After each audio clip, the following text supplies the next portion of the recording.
All right, everything looks like it's live and working. Just double Yes. checking my Yes. stream to make sure that it actually is up. You can tell it's live because we got the kids in the background. And yeah, everything looks great. Everything's up. Okay, How is the hey headroom guys. above me? What? Is this the end of this frame right here? Yeah, it's right there. Is this thing on? Yeah, no, I hear you. I hear you. Hey, hey. Hello? Oh yeah. Quit it with that funny business. All right. We're just kind of doing a casual stream from our respective homes. I'm no longer in my office. There's like some flooring being done right now. They're redoing the floors. So I've been working out of my nephew's room right now. Not usually here. I usually go to the library or something, but you can see there's like a Dora the Explorer thing in the background there. And bubble guppies. Yeah, it's pretty professional. This is not my suggestion for your high account, your high value account. So, but whatever. This is a casual stream. Today I got Jon-Michael Schoeny. I've done a couple. Schoeny, sorry. There you go. Now you can talk. Okay. Jon-Michael Schoeny. I've done a couple projects with him. Worked on some of his sites. He is a video producer working with people kind of in the small to medium business range. Couple corporates, there's some range in there, but I've seen him work with businesses that are very small, but I've also seen him do things that have been on broadcast television, right? There's a knocking. I need to open up this door for some reason. There's a thing. He also keep talking about yourself for a minute. He also has kids. Yeah, he doesn't want me to talk about him while he's gone because I'll like mess it up. But yeah, he's a pretty amazing videographer. Gets a lot of promotional marketing content from what I've seen. And he's also, #1 dad. For sure. All right. There we go. What am I supposed to say now? No. Okay, so you want to tell us a little bit about like how you got into this whole video thing? Was it just like as a kid, you want to know like do whatever and how old I am or anything like that? Start out like ASL, age, sex, location. Yeah, is this AIM Messenger or MSN? I don't know. Let's stop saying things that the kids won't understand. They'll have to Google it from their own smartphones. All right. So my name is Jon-Michael Schoeny. I'm 29 years old. I have a S Corp, which is called Eternal Perspective Productions, Inc. I produce amazing videos that help companies get more attention, help them get more sales, help them grow them, help nonprofits, help small businesses, help corporations, like you said, using the power of video to tell amazing stories. So I love doing that. I've been doing it for forever, pretty much. I grew up with like a video camera always in hand from like Sony Hi8 cameras before they were even digital. They had the sweet infrared function on them, so we'd be filming at pitch black, making crazy little movies when we were little. So fun. Yeah, it was awesome. So I think I did my first short film. It was like a war movie when I was 8 years old. And so I still have that. It's actually on YouTube. I should find it. It's on one of my random channels. But we did our own special effects in that. Like growing up, I always loved watching like behind the scenes features of movies more probably than even watching the movie of how they made stuff. Mm-hmm. So I saw in one war movie, like, this is how you do low budget explosions when you're running. So when you in the dirt, like we lived in the mountains of Lake Arrowhead by Big Bear. Yeah. And so there was a stick. You put a flat stick or something like a little mini board on a rock or something you could pivot on, and then you disguise that with like leaves. But then on one end you put like a pile of dirt and leaves. Mm-hmm. So when you ran by, you stepped on it and it shot the dirt up. So then it looks like shots being fired and like making the dirt go up. So then I had like a 3 or 4 little pile set up. So I was running down to step on those, and it looks like. So that's what I was doing. I was like 8 years old already. Like, was it a particular war you were thinking about, or just war in general?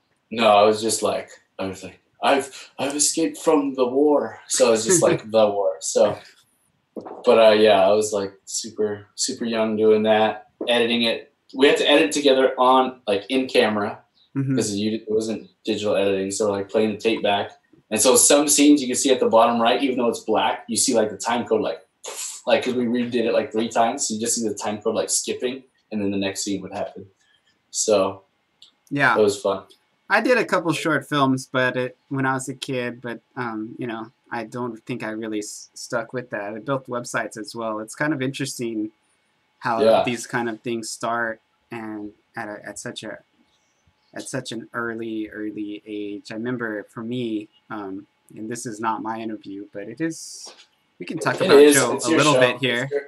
Yeah, But my just first do it. exposure to doing websites for people was through the Kamehameha School's computer camp, which, if for those of you who don't know, Kamehameha is like an organization here in Hawaii that really tries to elevate Native Hawaiian kids.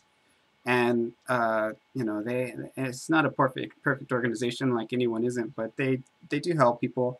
And I remember I made a site like in the class, and I was done like before everybody else, like in 10 minutes. And I just started making other random sites about stuff I was interested in and publishing them on the Kamehameha website.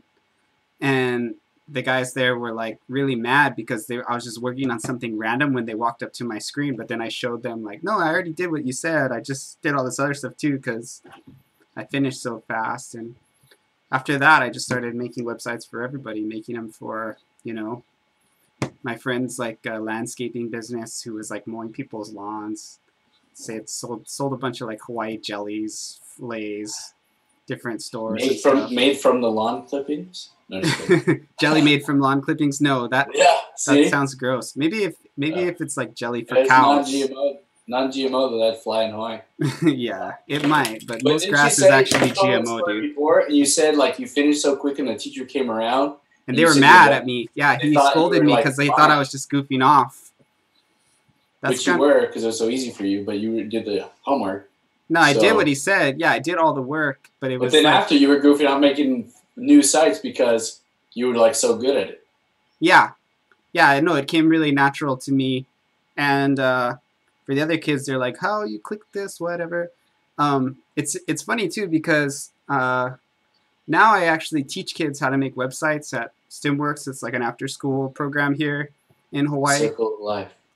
And it is because like when I was in school, I felt like the teachers didn't know how to like kind of see your potential. So I mean, I don't really do that for money. They don't know if I don't want to talk crap about that. It's not like the kind of job you do because you want a lot of. About it. I'm not like complaining, but it's not the kind of job you do if you're like chasing cash, which is why I only do it part time, not full time. But yeah, you know, you still got to pay the bills, but you have pursuits and passions of educating, especially younger generations, like exactly the same spot. Granted, they're like light years ahead and like have so much technology at their fingertips more than you had, but you still have to like hone that in. Yeah. So, which kind of leads me into one of the things I wanted to talk about, because we're both in kind of creative worlds, and I think one of the most difficult things that people have becoming professional creatives is taking their talent as a creator and turning it into like a business, you know? So for me, I'm going to talk a little bit about what I've done. You know, when you have like a creator, when you're a creative type of person, the problem really is for most people to kind of focus in and hone in on a specific area. And then furthermore, really most of your mojo has to go into marketing yourself. Even if you're getting a job or whatever, giving yourself kind of the credentials, whether it be formal education or achievements or awards, speaking credentials or whatever, to kind of get you those jobs. To be frank, I don't think I'm necessarily the best web dev, but what I do have over a lot of devs is I'm really good about talking to people and kind of seeing where they're at and doing stuff like this, like we're doing right now, like the stream, and kind of, you know, building relationships that way and kind of making it so my information can kind of go out there, you know. So for you, I wanted to ask specifically, you've learned a lot in the last couple of years. We've talked about this.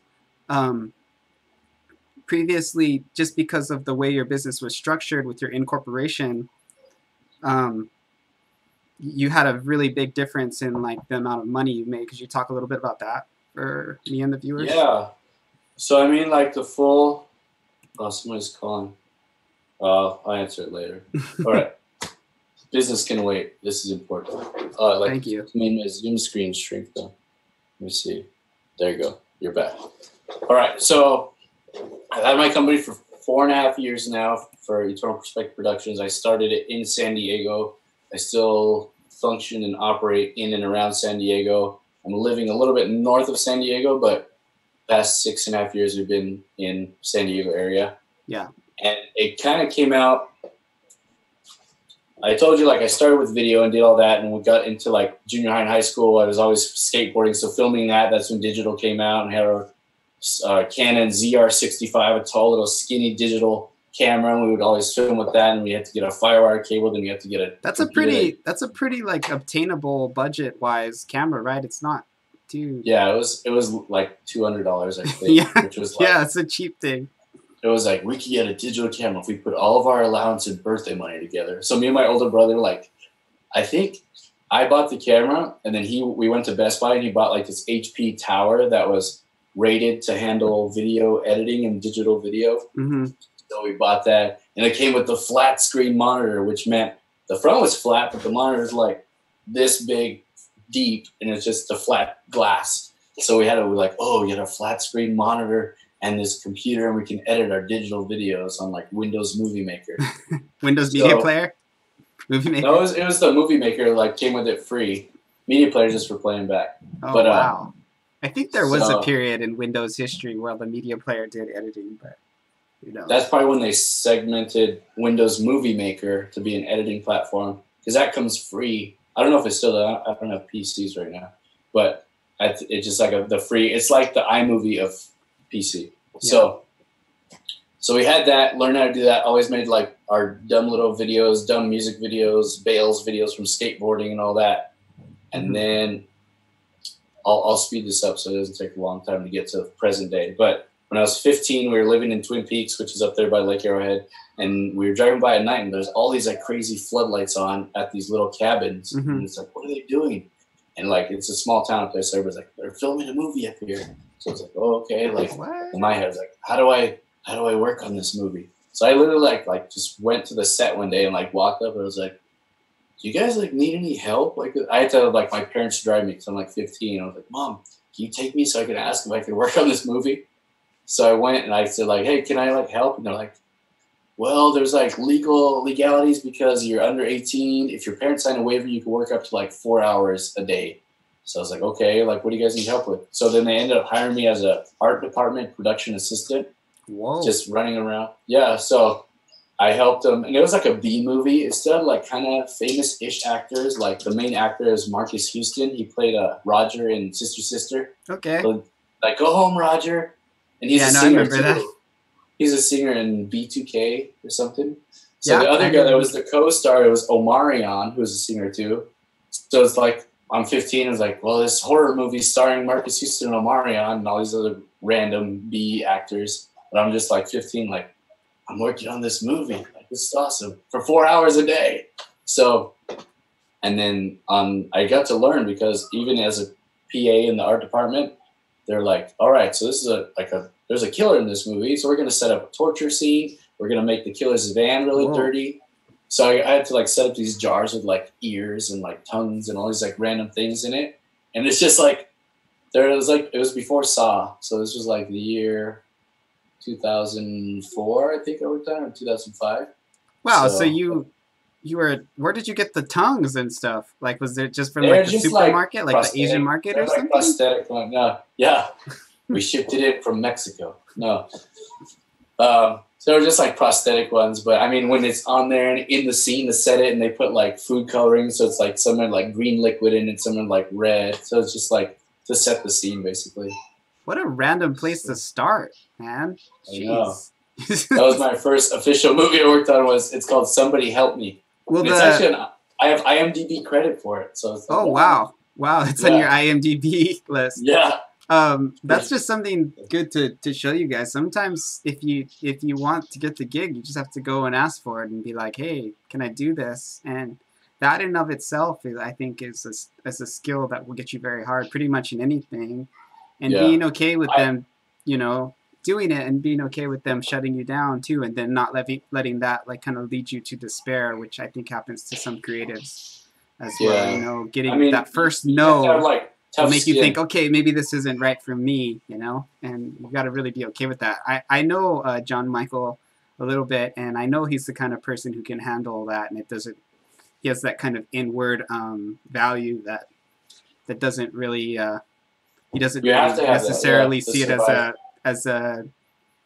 as him not having value if he doesn't actually get the gig, and it just keeps on trucking. Okay. So for whatever reason, I'm having a little bit of a technical difficulty here. I didn't ever... Oh my goodness.